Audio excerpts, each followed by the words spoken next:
வணக்கம் நேயர்களே, ரோபோலிக்ஸ் நிகழ்ச்சிக்கு உங்களை வரவேற்பதில் மகிழ்ச்சி அடைவது விக்ரம் ரவிசங்கர். அடுத்த அரை மணி நேரத்துக்கும் என்னோட சேர்ந்து சமீபத்திய நிகழ்வுகளுடைய சுவாரஸ்யமான பின்னணி தகவல்களை நமக்காக வழங்க இருப்பது நம்ம இயந்திரநாயகன் ரோபோ. இனி நிகழ்ச்சிக்குள் செல்லலாம். வணக்கம் ரோபோ. வணக்கம் விக்ரம். சப்ஜெக்ட்டுக்கு போலாமா? நேரடியாக சப்ஜெக்ட்டுக்கு போகலாம் ரோபோ. ஆனால் அதுக்கு முன்னாடி இன்னைக்கு நாம் பேச போகிற விஷயங்களில் முக்கியமானதெல்லாம் பட்டியலிட. நிச்சயமா விக்ரம். மருத்துவ காப்பீடு, உணவகம் உள்ளிட்ட நலத்திட்டங்களை பற்றின தகவல்கள் இருக்கு. நெற்களஞ்சிய மாவட்ட சூரிய கட்சியில் ஓரங்கட்டப்படுற முன்னாள் மத்திய அமைச்சர், உள்ளாட்சி தேர்தலை முன்னிட்டு வீட்டு விசேஷங்களை வைக்கிறதுல மும்முரம் காட்டுற அரசியல்வாதிகள், கேரளாவுக்கு கடத்தப்படுற நம்ம ஊர் இலவச அரிசி. போதுமா? Super robo. இடையில உள்ளாட்சி தேர்தலுக்காக வீட்டில் விசேஷம் வைக்கிற அரசியல்வாதிகள்னு ஏதோ சொன்னியே, என்னது?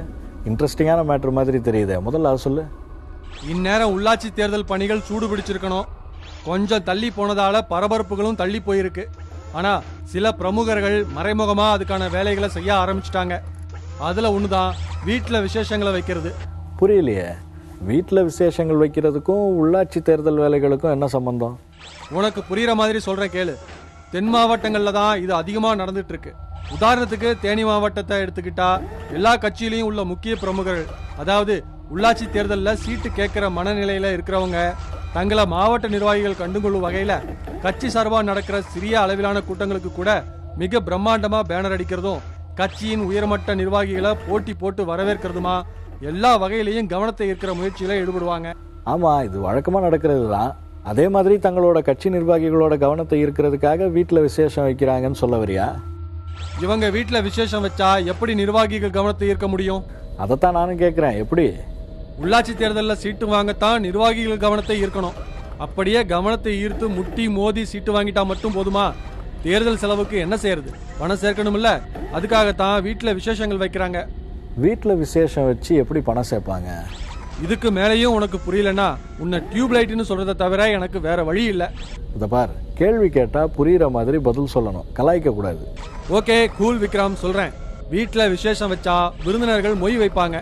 பணம் சேர்க்கறதுக்கு இதை விட சுலபமான வழி ஏதாவது உண்டா? அட ஆமால, இதை நான் யோசிக்கவே இல்லையே. மொய் வசூல் பண்றதுக்காகவே விழா வைக்கிறாங்கிறது அப்பட்டமா தெரியற அளவுக்கு விழாக்கள் நடக்குது. கல்யாணம், காதணி விழா கேள்விப்பட்டிருப்போம். சிலர் இன்னும் ஒரு படி மேல போய் குடும்ப விழா, வசந்த விழா, விருந்து விழான்னு வைக்க ஆரம்பிச்சிட்டாங்க. இன்னும் சிலர் மொய் விழாங்கிற பேர்லயே நடத்துறாங்க. இப்போதைக்கு தேனி மாவட்டத்தில் இருக்கிற எல்லா ஊரும் பிளக்ஸ் பேனர்களா தான் காட்சி அளிக்குது. அதுலயும் இலைக்கட்சி பிரமுகர்கள் தான் இதுல ரொம்ப மும்முரமா ஈடுபட்டு இருக்காங்க. ஆமா, அது அமைச்சருடைய தொகுதி வேற. ஆனா அங்க அமைச்சர் டீமு, மாவட்ட செயலாளர் டீம்னு 2 டீம் இருக்குல்ல, இதுல அவங்களுக்குள்ள பிரச்சனை வரலையா? இந்த தேர்தலை பொறுத்த வரைக்கும் 100% வெற்றி தான் இலை தலைமையினுடைய குறிக்கோளா இருக்கு. அதுக்கான வேலைகள்ல 2 டீமுமே முழு வீச்சா இறங்கியிருக்காங்க. ஆனா இந்த 2 டீமுக்குமே உள்ளுக்குள்ள ஒரு பயம் இருக்கு. ஒருத்தர் மாத்தி ஒருத்தர் உள்ளடி வேலை பார்த்துருவாங்களோன்ற பயமா? அப்படி சொல்ல முடியாது. சீட்டு கிடைக்காதவங்க ஏதாவது உள்ளடி வேலை பார்த்து கட்சி மேலிடம் நிறுத்துற ஆட்களை தோற்கடிச்சிடுவாங்களோங்கிற பயம்தான். அதுக்கு என்ன பண்ண முடியும்? எல்லா இடத்துலயும் எப்பவுமே நடக்கிற விஷயம் தானே அது. அந்த பயத்துல ஒவ்வொரு ஒன்றியம், நகரம், பெருராட்சின்னு கூட்டம் போட்டு சீட்டு கிடைக்காதவங்கள அமைதி காக்கணும்னு, உள்ளடி வேலைகளை பார்க்க கூடாதுன்னு பேசிக்கிட்டு வர்றாங்க. ஓ, வெளிப்படையாவே பேச ஆரம்பிச்சிட்டாங்களா? ஆமா, இதுல என்ன ரகசியம் வேண்டி இருக்கு? சரி, இலை கட்சிக்காரங்க இவ்வளவு மும்முரமா இருக்காங்களே, சூரிய கட்சிக்காரங்க என்ன செய்யறாங்க? சூரிய கட்சிக்காரங்களும் ஒரு பக்கம் மீட்டிங்கை போட்டு பேசிக்கிட்டு தான் இருக்காங்க. தேனி மாவட்ட பொருளாளர் தான் தனியா கூட்டம் போடுறாராம். பல ஆண்டுகளா குழச்சிக்கிட்டு இருந்த பெரியவரை செயலாளர் பதவியிலிருந்து தூக்கினதுல வெறுத்து போய் கூட்டத்துல வேண்டா வெறுப்பா கலந்துக்கிறாராம் அப்படின்னு சூரிய கட்சி நிர்வாகிகள் சிலரே சொல்றாங்க.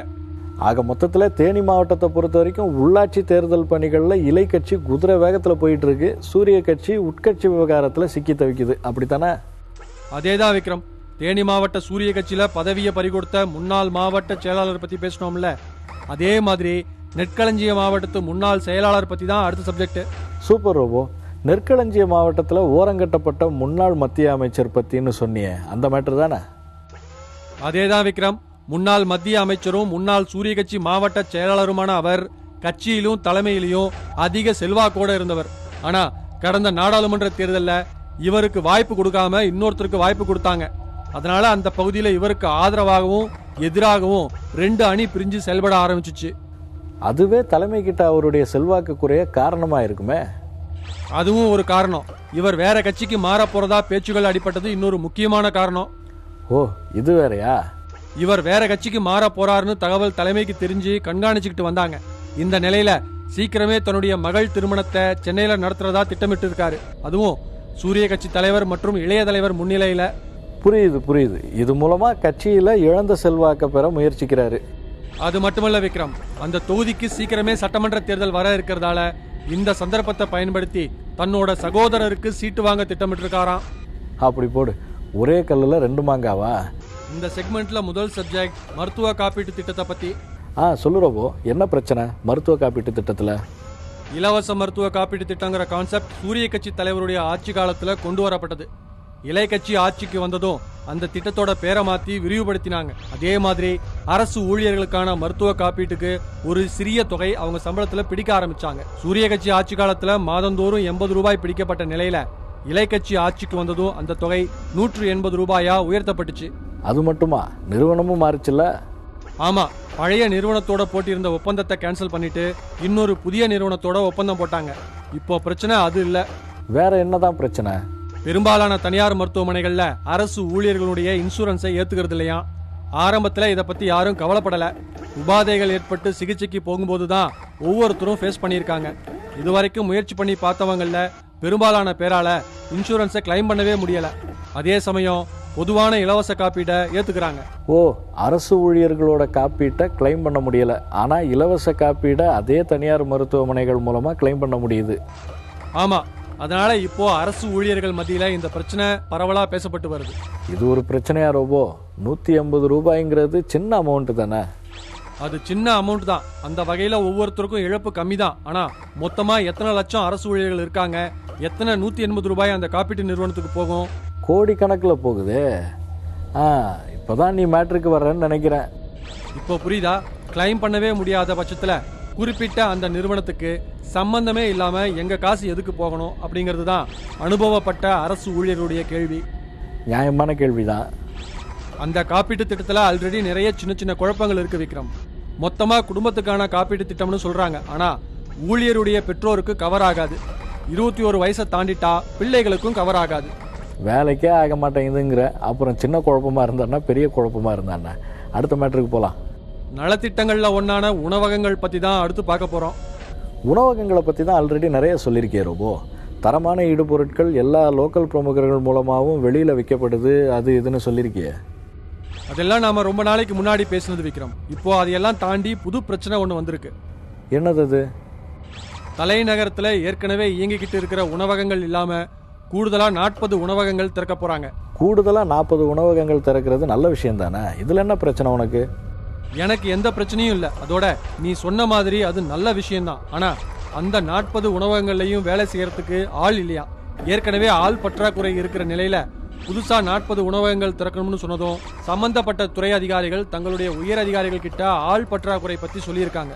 புதுசா வேலைக்கு ஆட்கள் எடுக்கணும்னு சொல்லியிருக்காங்க. ஆனா எந்த பதிலும் இது வரைக்கும் இல்லையா. இது நிஜமாவே பெரிய பிரச்சனை தான் ரோபோ.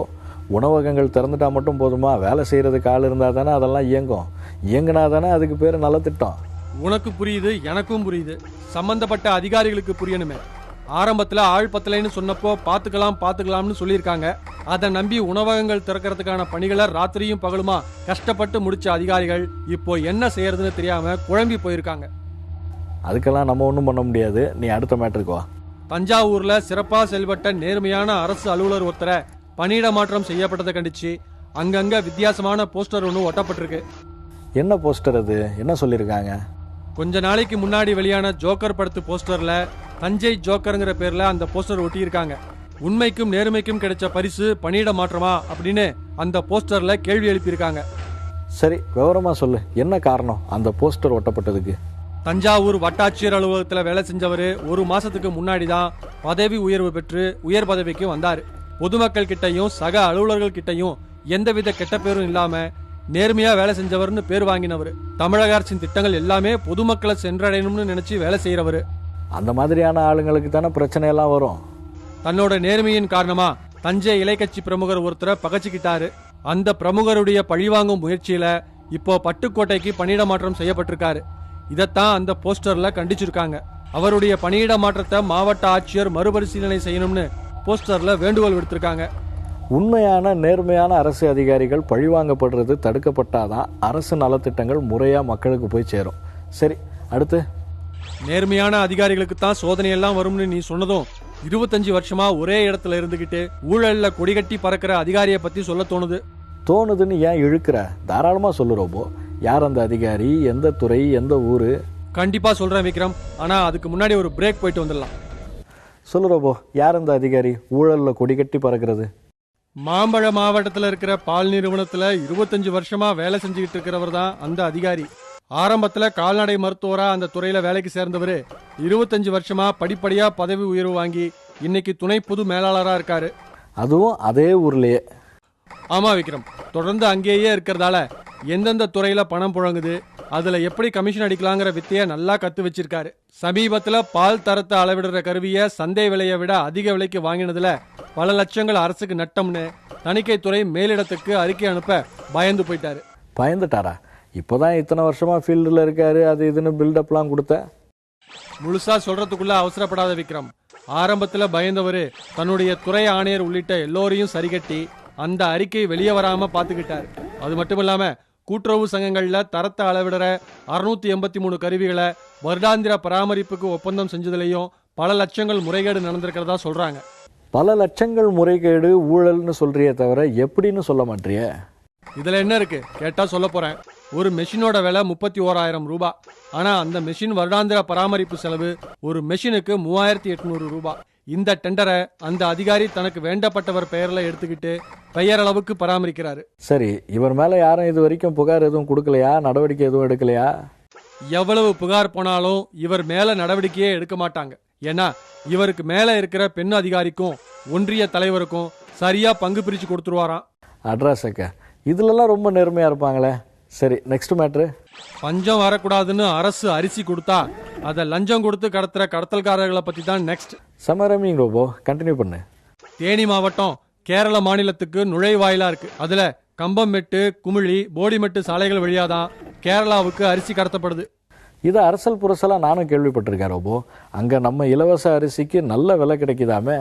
சரி, எப்படி கடத்துறாங்க? விலாவரியா சொல்லு. நியாயமான விலைக்கு பொருட்களை விற்பனை செய்யற கடைகள்ல வேலை பார்க்கிற ஊழியர்கள் தங்களுக்கு உதவியாளரா சில பேரை வேலைக்கு வச்சிருக்காங்க. அந்த உதவியாளர்கள் எல்லாருமே பெரும்பாலும் அரிசி கடத்துற கும்பல் கூட கனெக்ஷன்ல இருக்காங்களாம். சில பேர் நேரடியாவே அரிசி கடத்தல இறங்கி இருக்காங்க. இவங்களை தடுக்கிறதுக்குன்னு நியமிக்கப்பட்ட அதிகாரிகள், ஸ்குவாடு, பறக்கும் படை அதெல்லாம் இது வரைக்கும் யாரும் பறக்கவும் இல்ல, எந்த அதிகாரியும் நடவடிக்கையும் எடுக்கல. அதான் என்ன காரணம்னு கேக்குறேன். பறக்கிற படையில இருக்கிற அதிகாரிகளும் கடத்தல தடுக்க வேண்டிய தலைமை அதிகாரிகள் சில பேரும் இதுக்காக மாசம் மாசம் வாங்க வேண்டியதை வாங்கிக்கிட்டு கண்டுக்காம இருக்காங்களாம். மலிவு விலை பொருட்களையும் அரசு சார்ந்த உதவிகளையும் நம்பி இருக்கிறது பெரும்பாலும் நடுத்தர மக்கள் தான். அவங்க வயிற்றுல அடிக்கிறது நல்லதுக்கு இல்லை, அவ்வளோதான் சொல்ல முடியும். சரி, அடுத்த மேட்டருக்கு போலாமா ரோபோ? போலாம் விக்ரம். பட்டுக்கு பேர் போன நகர்பகுதியில கடந்த 4 மாசங்கள்ல 3 குழந்தைகள் உட்பட 13 பேருக்கு டெங்கு காய்ச்சல் பாதிப்பு ஏற்பட்டிருக்கிறது தெரிய வந்திருக்கு. அது தெரிஞ்சும் சுகாதாரத்துறை மற்றும் நகராட்சி அதிகாரிகள் எந்த விதமான நோய் தடுப்பு நடவடிக்கைகளையும் மேற்கொள்ளலன்னு குற்றச்சாட்டு இருக்கு. அதான் டெங்கு காய்ச்சல் தடுப்பு பணிகளை நகர சுகாதாரத்துறையோட சேர்ந்து மாவட்ட சுகாதாரத்துறையினர் மேற்கொண்டு வர்றதா செய்திகள்லாம் வருது. ஆமா, கடந்த வாரம் காவல் ஆய்வாளர் ஒருத்தருடைய மகளுக்கு டெங்கு காய்ச்சல் பாதிப்பு உறுதி செய்யப்பட்டதை தொடர்ந்து சுகாதாரத்துறையினர் காவலர் குடியிருப்புகள்ல ஆய்வு மேற்கொண்டது உண்மைதான். அதோட மாவட்டம் முழுக்க சுகாதாரத்துறை பணியாளர்கள் மற்றும் தனியார் நர்சிங் கல்லூரி மாணவர்கள்னு 1610 பேரை நியமிச்சு வீடு வீடா ஆய்வு செய்யறதா சுகாதாரத்துறை தெரிவிச்சிருக்கு. ஆனா அப்படி இருந்தும் டெங்கு காய்ச்சல் 13 பேருக்கு வந்திருக்க. அதுவும் 1 வயசு குழந்தைக்கு டெங்கு காய்ச்சல் வந்ததுதான் கொடுமை விக்ரம். 1 வயசு குழந்தைக்கும் டெங்குவா? இப்போ எப்படி இருக்கு அந்த குழந்தை? பரவாயில்லையா? திடீர்னு காய்ச்சல் வந்ததும் பட்டுக்கு பேர் போன நகருடைய அரசு மருத்துவமனையில அனுமதிச்சிருக்காங்க. அங்க குழந்தைய பரிசோதிச்ச மருத்துவர்கள் தீவிர சிகிச்சை பிரிவுல வச்சு சிகிச்சை கொடுத்திருக்காங்க. என்ன காய்ச்சல்னு குழந்தையுடைய தந்தைக்கு சொல்லலையாம். 1 வயசு குழந்தைக்கு 1 மணி நேரத்துல வெறும் 20 சொட்டுகள் தான் குளுக்கோஸ் ஏத்தணும். ஆனா 2 மணி நேரத்துல 3 பாட்டில் குளுக்கோஸ் கொடுத்திருக்காங்க. அட பாவீங்களா, இவங்கெல்லாம் படிச்சுட்டு தான் வேலைக்கு வந்தாங்களா? 6 கிலோ எடையில இருந்த குழந்தை 18 கிலோ வரைக்கும் ஆயிடுச்சான். கடைசியில என்ன செய்யறதுன்னு தெரியாம திணறி செங்கல்பட்டு அரசு மருத்துவமனைக்கு கொண்டு போங்கன்னு சொல்லிட்டாங்களாம். அங்க போனதுக்கு அப்புறம் குழந்தையோடைய ரத்த மாதிரியை பரிசோதனை செஞ்ச மருத்துவர்கள் 3 நாளுக்கு பிறகு டெங்கு காய்ச்சல் பாதிப்பு இருக்கிறதா சொல்லியிருக்காங்க. இதை முதல்ல செஞ்சிருக்கலாம்ல. நல்ல வேளையாக குழந்தைக்கு ஒன்றும் ஆகலை. ஆரம்பத்துல அந்த மருத்துவமனையில என்ன பாதிப்புன்னு தெரியாம சிகிச்சை கொடுத்ததால குழந்தையோடைய உடல் ரொம்ப பலகீனமா இருக்குன்னு சொல்றாங்க. இதுல பிரச்சனை என்ன தெரியுமா? டெங்கு பரவுறது உறுதி செய்யப்பட்ட பிறகும் நகராட்சி அதிகாரிகள் தங்களுடைய பகுதியில எந்த விதமான நோய் தடுப்பு நடவடிக்கைகளையும் எடுக்கலைன்னு அந்த குழந்தையுடைய தந்தை சொல்றாரு. அப்புறம் அங்கே நடவடிக்கை எடுத்தோம், இங்கே ஆய்வு செய்கிறோம்னு சொல்கிறாங்களே, அதெல்லாம் சும்மாவா? இத பத்தி அந்த மாவட்ட சுகாதாரத்துறை துணை இயக்குநர்கிட்ட கேட்டா 3 லட்சம் மக்கள் தொகை இருக்கிற நகரத்துல 1% அளவுல காய்ச்சல் பாதிப்பு ஏற்படுறதுங்கிறது இயற்கைங்கிறாரு. அதே சமயம் டெங்கு காய்ச்சல் பாதிப்பு இருக்கக்கூடாதுங்கிறது தான் சுகாதாரத்துறையின் நோக்கம்னு வேற சொல்றாரு. என்ன சொல்ல வராருன்னே தெரியலையே. ஆனால் பிரச்சனை பெருசாகாமல் நடவடிக்கை எடுத்துருவாங்க, அது தெரியும்.